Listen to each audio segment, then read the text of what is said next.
একটি নির্জন গ্রামে রাতের অন্ধকারে একটি পুরানো ভাঙাচোরা বাড়ি দাঁড়িয়েছিল। লোকমুখে শোনা যেত সেখানে একটি অদ্ভুত কাণ্ড ঘটে। সন্ধ্যা হলে সেই বাড়ির আশেপাশে কেউ যাওয়ার সাহস করত না, কারণ সবাই জানত সেখানে একটা ভূত ঘোরাফেরা করে। একদিন রাহুল নামের এক যুবক সেই বাড়ির ভেতরে যাওয়ার সিদ্ধান্ত নিল।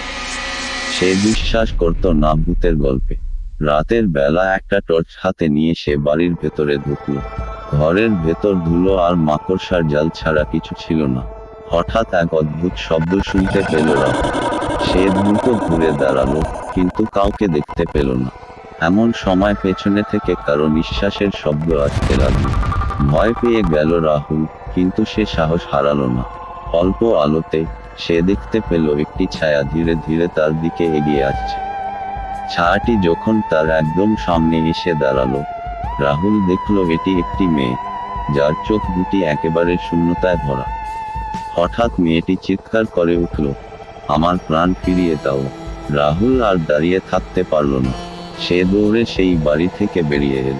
সেই রাত থেকে আর কেউ সেই বাড়ির দিকে পা বাড়ানোর সাহস করেনি। ভূতের গল্পটা সত্যি কিনা তা কেউ আর